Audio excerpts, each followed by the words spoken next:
You are listening to selfdiscoverymedia.com, where illumination and inspiration is but a click away. With so many genre topics for you on everything that you need to know in life. We celebrate and share the people who have taken the journey before you and who are now here to serve you with their wisdom and their knowledge. The next show coming up is... Good morning, good afternoon, good evening, everybody. Welcome to Sara's View of Life, right here on selfdiscoverymedia.com. I am Sara Troy. Choices. We are the choices we make. Our life is a result of our choices. We may not choose what happens to us, but we do choose how we react to it. So choices. How do we make the right choices?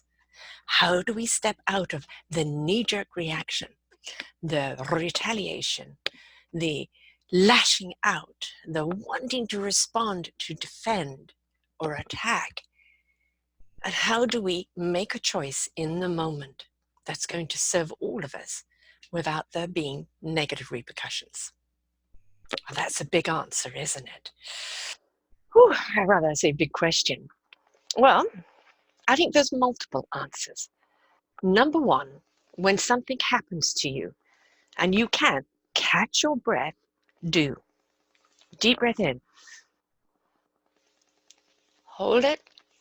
I am releasing this feeling I have right now. Take a few breaths until you can feel yourself calmed down. No, I'm saying if you're being attacked, and then obviously you're in flight or fight mode. You're in defense, and that's totally different. But if you're being verbally attacked, you do not want to step up and defend or step up and attack back. It is the deep breath in, relax. If you can walk away, do. If you can't, concentrate on your breathing. Concentrate on centering yourself. When the person has finished their rampage, look at them and go, I'm terribly sorry. Were you talking to me? I was zoned out. This will infuriate them, but it will also let them know that you haven't risen to the bait. You haven't become affected by what they have said. Now, internally, your stomach might be doing some somersaults, but that deep breath has calmed you down and you look very composed. And if you haven't responded, the onus is on them. They may lash out to another attack, to which you say, stop. I don't know what your problem is, but if you wish to write it down in a non-aggressive form, I will be glad to read it and we can sit down and discuss it. But at the present moment, you seem to be too upset and neither one of us will benefit from it. And then walk away. You see, if we respond in the moment, tempers start flaring. Words start coming out of our mouths that we regret. Bridges are broken. Feelings are hurt. Animosity steps in. Regret or judgment and all those other horrible negative things step in. And the next thing you know, you have a massive divide and you have resentment and that anger. And then when you look back at it, what caused it was so small. Yet, look where it is now, that volcanic eruption. So, how do we stay calm? It does start with the breath. It does start with us centering ourselves. Nobody likes to be under attack. Nobody likes to be verbally abused. Nobody likes someone saying derogatory things to you. But your cool, calm, and collectiveness puts the onus back on them, not on you. The other thing you can say is, I'm terribly sorry if I have offended you in any way to make you feel like this. If you wish, when you are calm, to sit down and talk about it, I will be glad to. Or again, if you wish to write it out, I will address it and then we can get together. Always take the upper hand. Now listen, I'm the first one to say it's very hard to do when somebody's kind of taking out that machine gun and shooting at you verbally. You want to dodge, or you want to run, or you want to fire back. It's hard to stay centered in that moment. The other thing you can do is take the authoritative voice.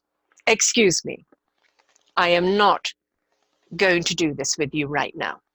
I ask you to take a step back, to take a breath, and when you're calmer, we can address the situation. But I will not accept this. If the person is still antagonistic, you walk away. They're looking for a fight. Walk away. We know that sometimes the verbal then can become physical. And if you feel that that is going to happen, you need to have people around you. Remove yourself to where other people are. Again, if that person comes after you, the strong, firm voice. I have said I will not address this right now. I am asking you to calm down. I am not looking for a fight, and we can address this when there is a level head. And then walk away to people, let people see that you're not the aggressor. We don't want people going in defending you with fist fights, but people can step up and say, hey mate, go and take a breath. Go and take 5. It's hard, I know, when people are being aggressive to you, to suck it up, to take it in. But we've also got to understand that the way they are in that moment is their own frustration, their own inner anger. Maybe you've done something to aggravate them, or maybe it's stuff that's happening in their lives, and then you said something or something was done and that's triggered it. That's the way life is. We get triggered. But what do we do with that trigger? We don't want to put the finger on it and pull it, because that will only lead to more discontent and divide. So how do we choose to stay in control of our own anger, our own frustration? I used to respond in defense. I'll be under attack and be coming back at them. And then what happens? Crash, bang, wallop. Next thing you know, full-fledged fight. Both people feeling resentful, nobody wanting to say sorry. And it's in that memory bank building up and building up. I don't apologize anymore for being me. So if you're attacking me for being me, then I'm afraid that onus is on you. You can take me or leave me, but I will not accept an attack from you. If I have offended you personally, then please bring it to my attention and I will apologize for that, but not for who I am. We go through life apologizing for who we are or defending who we are, and we shouldn't have to do that. If people are dumping on you, whether it's at home or at school or in the workforce or your friends, you really need to kind of mirror back at them. What really is the issue? Am I the issue, or is something going on? Is there something happening in your home front right now and I'm taking the brunt of it? Don't do it with anger or animosity. Do it with real concern. I have been attacked a lot in my life because I'm different. I'll give you a little scenario. I was chairwoman of this mothers group, and I had made a purchase of $20 for shoelaces, colorful shoelaces for the kids that were graduating and going on to school, and we were going to throw a party for them. Well, in my rights to purchase that for the children under $20, I didn't need anybody on the committee to do it.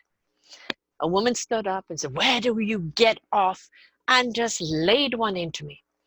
Everyone around her was absolutely shocked. People were absolutely shocked at the attack on me. And I said, if you feel that way, I will pay for it myself. But I feel that this party is warranted for the children. If anybody else is in disagreement, come and tell me. Nobody knew what to say. Nobody knew how to come to my defense. People came up to me afterwards and said, how did you manage that so calmly? I don't know if it's something because I've been attacked so much that you learned to do, or whether I took that breath, but I took ownership of what she was concerned with the problem. It turns out she was going through a divorce and she was going through some animosity, and it was dumped still on Sara. I made the meetings short and sweet with guest speakers and straight to the minutes and everything else from there on. I did not enjoy my turn because you're always waiting for that lash out again. The woman continued to come. And then there was an end of year party, and she was there, and she came and spoke to me, and I courteously spoke back at her. Somebody came to me and said, how could you even talk to her after what she did? And I said, I don't condone what she did. It made me feel very uncomfortable and put me on guard. However, I do not have to reiterate that, and I do not have to attack back. I will be courteous, but that doesn't mean I have to be friendly. I was friendly courtesy, but I'm not going to be bosom buddies with it. And people were astounded that I could do that. But they didn't know that when I went home that night, I was literally in tears and shaking and upset. And my husband at the time said, well, don't go back.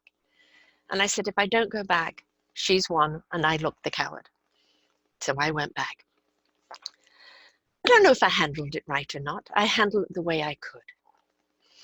I was used to being attacked because I am different and very spiritual, so I'm used to that. I'm also used to being, you're not enough and you're not bright enough and not sexy enough and, all those not enough things. And so I've battled with that in my life until I came to terms with Sara being enough for Sara. And so the choices I make now are the ones that are going to make me the best Sara I can be so I can bring the best Sara to you. We have to understand that our reactions are a reflection of what's going on inside. We have to understand that if we do lash out on people, is it really because of something they've done, or is it something that we're feeling in ourselves and that's bottling up? We do have to take 5 before we lash out so that we don't get into these altercations. Now, I'm a big one for defending injustice. I'm a big one for holding on to accountability, especially of our politicians, of our leaders, of our pharmaceutical companies, of ecological. It is stand up and be accountable. Do not profit on the back and the pain of others. I'm a huge advocate for that, and I always will be, without apology. And I will speak to someone or about someone, react to someone on be accountable, stand up, justice must be done. But it's not about the machete or the machine gun. It's not about the blowing someone up because you don't like what they've done. We would probably blow most of humanity up if that was the way we did it. If you look back at the Viking times and the Christian times, the Crusades and all of that, you don't agree with me, therefore you're dead. We know what happened with that, right? A lot of death, a lot of misery, a lot of people in power dictating, a lot of dysfunction. How many thousands of years have we been here? Isn't it about time we stepped up in our own self-discovery of what we are here to do and how we are here to contribute and how we are here to feed one another with kindness, with caring, with love, with productivity. It's not about profit and the money ka-ching. It's about the enrichment of mankind and the enrichment of our hearts and our souls and our well-beingness. I'm a huge advocate for that, and you'll see me fight for that always. No apology. I do think that in so many ways we have gone backwards instead of forwards. And then I get to interview people who've embraced the forward thought, the forward action. They've stepped into actionism. They've made the choice not to feed the anger, not to feed the pain, not to feed the discord, but to look at a way to bring people together in a healing modality and helping them be the best that they can be so they can contribute to society. I celebrate, I support, I absolutely love people like that. And that's who you will find here on Self-Discovery Media and the upcoming Discovering Communities. But it is a choice. Do we feed the CNN effect, the pimple into the volcanic eruption? Do we, oh, but they did this and they did that and this and that? Let people's actions speak as to who they are, approve or disapprove. But hysteria never, never, never, never, never leads to anything productive. It divides, it shatters, it destroys. If everyone took a breath, and maybe took that breath in the mirror, you who are about to cast that stone, that judgment, without the knowledge, do you have the right to do so? Do you have the right to condemn without understanding? Do you have the right to crucify because they're doing something you don't like? Now, I am going to go draw the line again.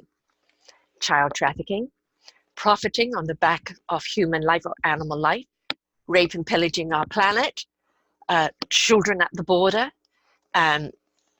pharmaceutical, and even GMO. Yeah, I'm sorry, across the board, they have to be accountable. I will say they're wrong because I have the data here. I have the knowledge here through the shows I've done to prove they are profiting and they don't care what the results are on human, animal, or planet life. That's different. I'm talking about, let's take Meghan and Harry right now. I did a show a couple of weeks ago, Leave Meghan and Harry Alone. The way that people have turned on them right now is, for me, deplorable, but understandable. They want them to conform, but if they watch the series The Queen, they will understand the price of that conformity. The Queen herself having to step in at such an early stage in her life to be dutiful to the crown, to England, at the cost of her own pleasure, her own desires, then expecting everyone around her, every family member, to do the same, whether they were designed for it or not, and to do it in the traditional light, not in the light of reflected the times, had its repercussions. Camilla Gate, Diana and Charles, Meghan and Harry, Andrew. I mean, hardly anybody hasn't been under the radar. And it's because they were doing human things that a lot of people do, but we persecute them because we've put them on this hierarchy. Instead of understanding, they're trying to find their way in life. They're trying to find something that means something to them within this very restrictive parameter of tradition and the expectation of the royal family. I'm a royalist. I like the royal family, but I think the time has to change. And I understand why it's going to bypass Charles. It wasn't that he wasn't fit to be a king. It's that he would have changed too much in the kingdom for the Queen to like. And this is not an attack on the Queen, because she's a byproduct of her upbringing and the expectations put upon her. You see, those expectations we keep putting upon each other govern our choices. And we have to step back sometimes and look at it and go, is this an establishment choice? Or is this a choice that makes sense, that serves more people, and that I'm able to fulfill because I feel a part of it, I feel I have something to contribute? We do need to question. We have so many dysfunctional people in the world because they have been told what they are meant to do, not what they are here to do. That gift of who you are and what you're here to do is your self-discovery. The choices you make will be based on the journey that you take. The people around you, the things that you learn, the things you're subject to, the experiences, each one will give you a choice to make. Some of those choices will be good, some of those choices will be catastrophic. But the thing is, we learn from them.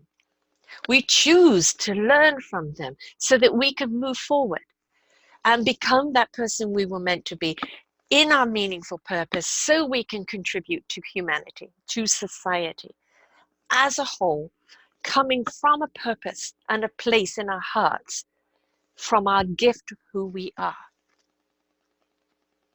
Don't be afraid of making choices. Don't be afraid of people telling you you're wrong, you should do this and you should do that. You can say, but that doesn't sit with me. That doesn't feel like me. As yet, I may not know what does, but I am going to take that journey of self-discovery to find out what is my instrument that I can bring to the orchestra of life. Choices, we have them in every day. What am I going to wear today? Which lipstick am I going to wear? How am I going to get to work? Am I going to go to work? What am I going to eat? How am I going to react to people? Everything, every single moment of the day is a choice. But when that choice comes from a place of your own inner connection, the soul and the heart and the spirit are all connected together, and the mind is in sync with that, and you're running like a well-oiled machine, a machine that is feeling like every android we ever see in the movies wants to know how it is to feel, not just data, but to connect to feeling. We are meant to feel our knowledge. When we feel our knowledge, we understand what that knowledge means in that moment. If we only think our knowledge, we're constantly going around a circle because there's always the but what if. So our choices are made on our experiences, our interactions, our participations, our own inner journey by the people around us. If you are a person lashing out at people, have a good talk in the mirror and go, hey, why do you keep doing that? Why are you behaving so miserably? What is it that you're discontent with? Look in, find out, and stop imposing it on everyone else.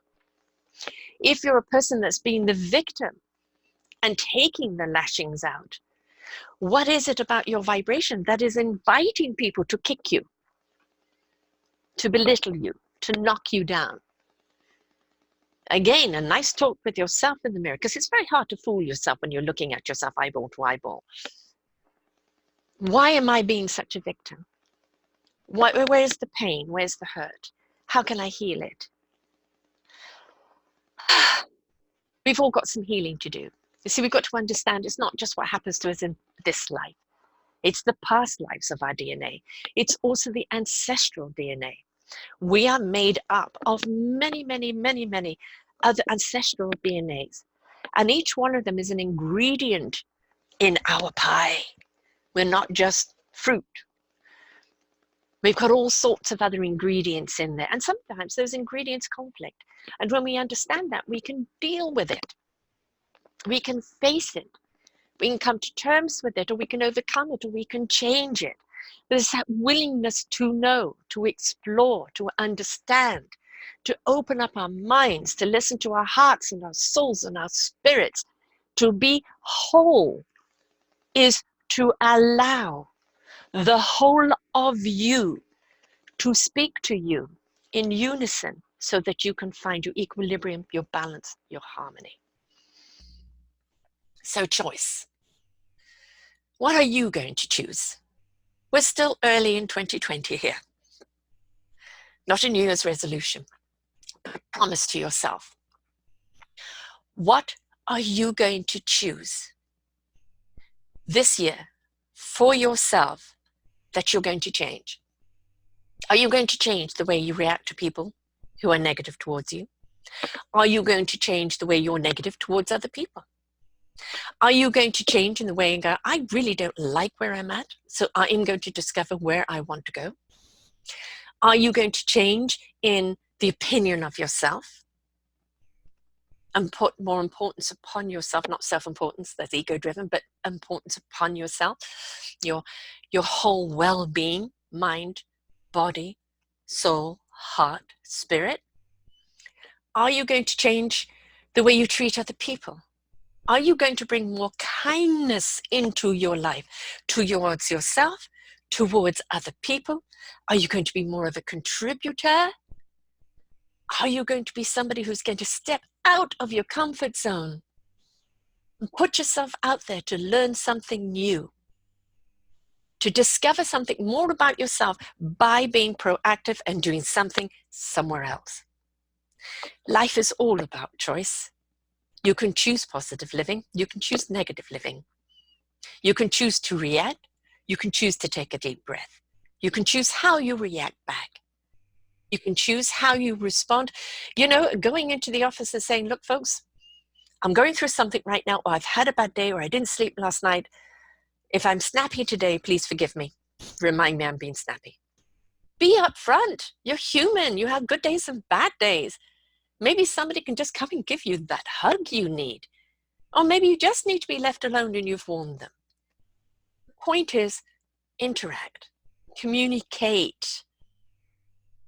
Not, hey, I'm in a bloody minded mood today, so don't bother me. No, that's not invitational.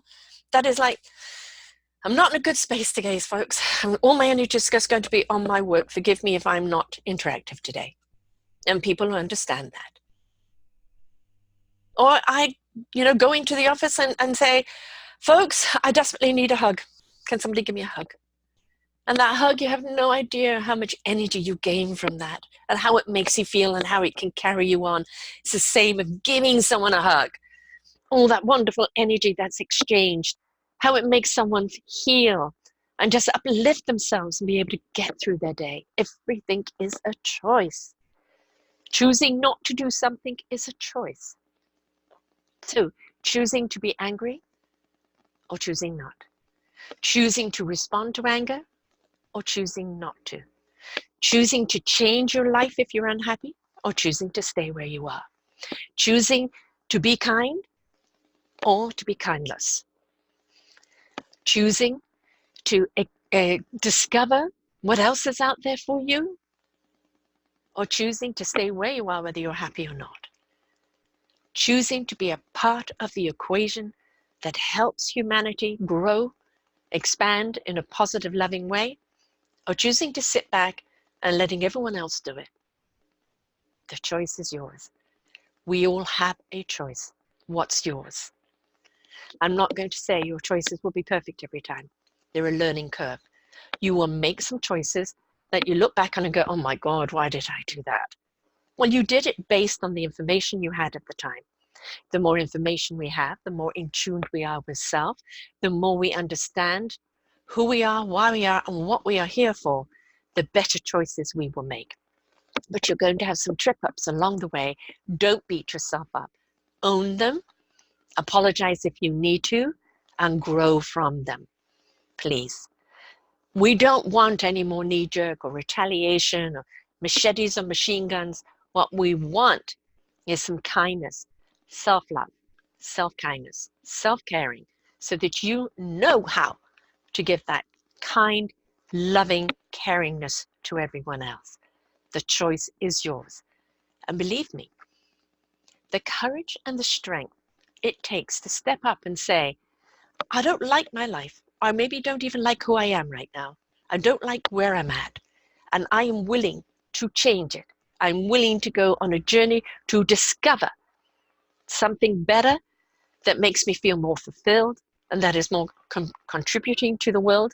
That takes so much more strength and courage than sitting back, standing still, and saying, I'll just stay put. So find your courage, find your strength, and choose well for you, for us, and for this planet. Have a good week, folks. Catch you next week, and may your choices be fruitful for you and for us. Bye for now. We hope that you enjoyed the show.